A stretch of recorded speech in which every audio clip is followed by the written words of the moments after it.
Hello guys, আসসালামু আলাইকুম। কেমন আছেন সবাই? আমি পিয়াস আছি আপনাদের সাথে টেক মগজের পক্ষ থেকে। হাজির হয়ে গেলাম আপনাদের সামনে ইনফিনিক্স নোট 10কে নিয়ে। আজকে আমরা ইনফিনিক্স নোট 10 ফোনটি রিভিউ করব। সো চ্যানেলে যারা নতুন এসেছেন প্লিজ চ্যানেলটি সাবস্ক্রাইব করে নেবেন। চলুন ভিডিওটি শুরু করি।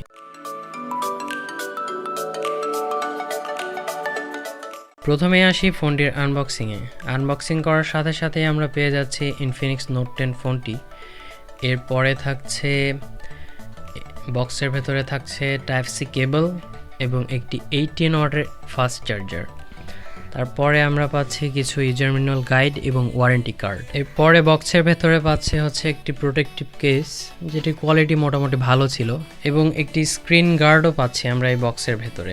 ফোনটির লুকস এবং ডিজাইনের কথা বলতে গেলে ফোনটির লুক সত্যি অসাধারণ। এখানে পেছনে আপনারা পাচ্ছেন একটি পলিকার্বনেট টেক্সচার ডিজাইন এবং এটা হচ্ছে গ্লসি ফিনিশ দেওয়া হয়েছে। 8.6 মিলিমিটারের থিকনেস দেওয়া হয়েছে এই ফোনটিতে এবং মাত্র 205 গ্রাম ওজন এই ফোনটির। এত বড় ফোন হওয়া সত্ত্বেও কিন্তু এই 205 গ্রাম ওজন। পেছনে প্লাস্টিক ব্যবহার করা হয়েছে এবং ফোনটির বডিও দেওয়া হয়েছে প্লাস্টিকের। ফোনটি আপনারা 3টি কালারে মার্কেটে অ্যাভেলেবেল পাবেন, সেটা হচ্ছে ব্ল্যাক কালার, হোয়াইট কালার এবং এই গ্রিন টাইপের এই কালারটি। আর ফোনটিতে আরও থাকছে, ফোনটি কিন্তু অনেক বড়, সো ফোনটি কেনার আগে অবশ্যই দেখে নেবেন। ফোনটি 7 ইঞ্চির মতো লম্বা এবং 78.7 মিলিমিটারের মতো ওয়াইড। সো ফোনটি কেনার আগে অবশ্যই দেখে নেবেন। ফোনটি হাতে নিয়ে সুন্দর একটি ফিল পাচ্ছিলাম আমরা, তবে ফোনটি কেনার আগে অবশ্যই দেখে নেওয়া উচিত। ফোনটি আপনারা দুইটি ভেরিয়েন্টে মার্কেটে অ্যাভেলেবেল পাবেন, সেটা হচ্ছে 464 এবং 6128। 464 হচ্ছে বেস্ট ভেরিয়েন্ট, এটির প্রাইস রাখা হয়েছে 11,000 টাকা এবং 6128 যেটা, এটার প্রাইস রাখা হয়েছে 12,000 টাকা। বাটন এবং পোর্টসের কথা বলতে গেলে আপনারা নিচে পাচ্ছেন একটি হচ্ছে 3.5 millimetre headphone jack, microphone, type C port এবং একটি স্পিকার গ্রিল। আর নিচে কিছুই থাকছে না। ফোনটির লেফট সাইডে থাকছে হচ্ছে একটি সিম ট্রে, এটি হচ্ছে ডেডিকেটেড সিম ট্রে, যেটিতে আপনারা 2টি সিম এবং একটি মেমোরি কার্ড ব্যবহার করতে পারবেন। ফোনটিতে রাইট সাইডে দেওয়া হয়েছে একটি পাওয়ার বাটন এবং এই পাওয়ার বাটনের ওপরেই ফিঙ্গারপ্রিন্ট স্ক্যানারটি দেওয়া হয়েছে, যেটাকে সাইড মাউন্টেড ফিঙ্গারপ্রিন্ট স্ক্যানার বলা হয়, এবং ওপরে দেওয়া হয়েছে volume up and down button. ফোনটির ওপরে কিছুই দেওয়া হয়নি, কোনো রকম সেকেন্ডারি নয়েজ ক্যান্সেলেশন মাইক্রোফোন ব্যবহার করা হয়নি। ফোনটিতে পাচ্ছেন আপনারা সাইড মাউন্টেড ফিঙ্গারপ্রিন্ট স্ক্যানার। এই ফিঙ্গারপ্রিন্ট স্ক্যানারটি ছিল যথেষ্ট ফাস্ট এবং অ্যাকুরেট। ফোনটির ফেস আনলকও ছিল যথেষ্ট ফাস্ট। ফোনটিতে পাচ্ছেন আপনারা ওয়াইল্ড রয়্যাল L3, এটা দিয়ে আপনারা মানে এইচডি স্ট্রিমিং করতে পারবেন না নেটফ্লিক্স বা অ্যামাজনে, হয়তো বা নেক্সট আপডেটে এটা L1 চলে আসতে পারে। ক্যামেরাটি এপিআই রয়েছে, যেটাতে আপনারা গুগল ক্যামেরা ব্যবহার করতে পারবেন। ফোনটিতে আরও পাচ্ছেন আপনারা একটি নোটিফিকেশান লাইট, এটি হচ্ছে ডিসপ্লের ওপরে সেলফি ক্যামেরার রাইট সাইডে ব্যবহার করা হয়েছে ওপরের দিকে। এই যে নোটিফিকেশান লাইটটি, এই লাইটটি কিন্তু আপনাদের সেলফি ক্যামেরার ফ্ল্যাশ হিসাবে কাজ করবে। ফোনটিতে পাচ্ছেন আপনারা ডুয়েল স্পিকার, একটি স্পিকার দেওয়া হয়েছে নিচে এবং অন্যটি দেওয়া হয়েছে এয়ারপিসে। স্পিকার কোয়ালিটি ছিল খুবই সুন্দর, সুন্দর সাউন্ড পাচ্ছিলাম আমরা।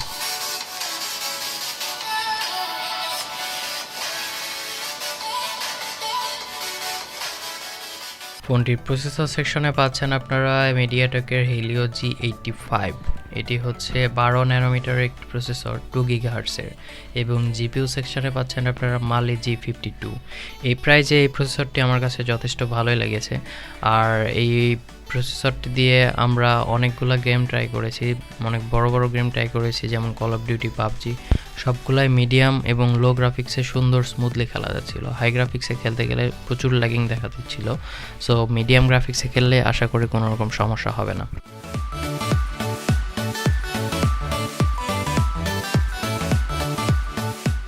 প্রায় 1 ঘন্টা গেমিং করার পরে এই ফোনটি 45 বা 46 ডিগ্রির মতো হিট হচ্ছিল, যেটা মোটামুটি স্বাভাবিক মনে হয়েছে। এই ফোনটি থেকে বেঞ্চমার্ক স্কোর পেয়েছি আমরা 2,51,000-এর মতো। ফোনটির র্যাম সেকশনে আপনারা পাচ্ছেন DDR4X র্যাম এবং স্টোরেজ সেকশনে পাচ্ছেন eMMC 5.1। ফোনটিতে আউট অফ দ্য বক্স আপনারা পাচ্ছেন অ্যান্ড্রয়েড 11 এবং ইনফিনিক্সের UI XOS 7.6। এই ইউআইটি ছিল যথেষ্ট ফাস্ট এবং অ্যাকুরেট, কোনো রকম ল্যাগিং আমাদের চোখে পড়েনি। অ্যাপ ওপেনিং, ক্লোজিং থেকে শুরু করে সমস্ত কিছুই চলছিল খুব স্মুথলি এবং এই আগের থেকে অনেক ইমপ্রুভ হয়েছে এই ইউআইটি। কোনো রকম ইউজলেস অ্যাপস ছিল না বলাই যায়, প্রায় কিছু কিছু ছিল যেগুলো আছে সেগুলো আপনার আনইনস্টল করে নিতে পারবেন, কোনো রকম সমস্যাই ছিল না এই ইউআইতে। এবার আসি ফোনটির ডিসপ্লেতে। ফোনটির সবথেকে ইন্টারেস্টিং জিনিস হচ্ছে ডিসপ্লে। এই ফোনটিতে 6.95 ইঞ্চির একটি full HD plus IPS display ব্যবহার করা হয়েছে। অনেক বড় ডিসপ্লে।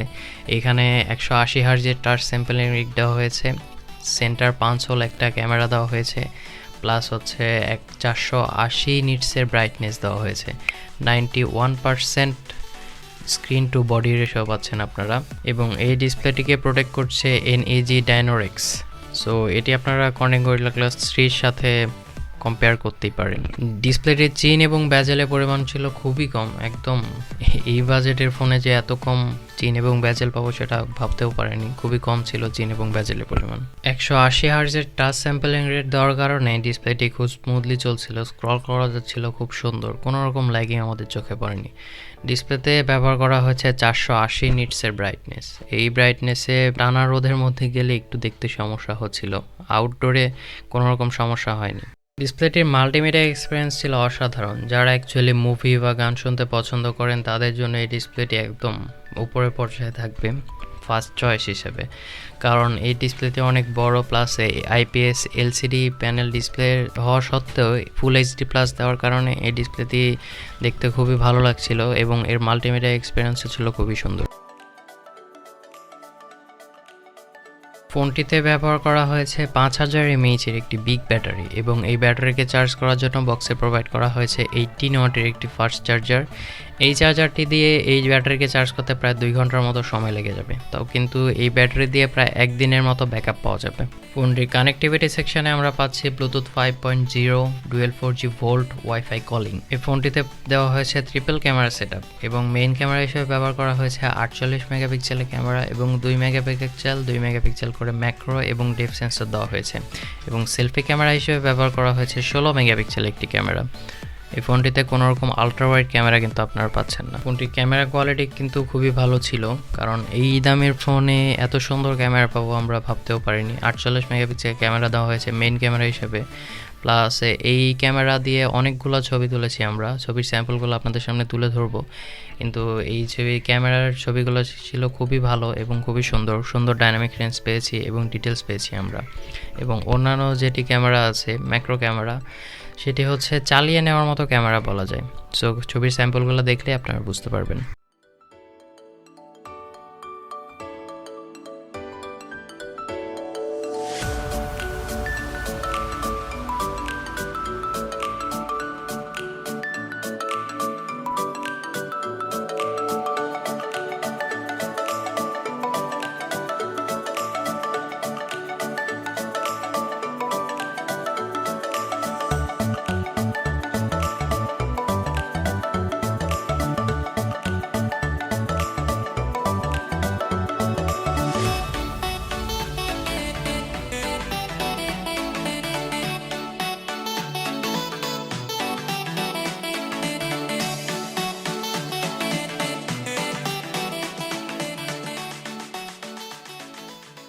সো শেষ কথায় বলতে গেলে ফোনটি আমার কাছে যথেষ্ট ভালো লেগেছে, কারণ ফোনটি একটু সাইজে বড় হলেও যারা অ্যাকচুয়ালি মুভি বা গান শুনতে পছন্দ করেন বা তাদের জন্য এই ফোনটি খুবই ভালো হবে, কারণ এটা বড় একটা ডিসপ্লে পাচ্ছেন আপনারা এবং ফুল এইচডি প্লাস ডিসপ্লে পাচ্ছেন, এবং এই প্রাইজে এত সুন্দর একটি ফোন মানে বলাই যায় এটি খুবই ভালো।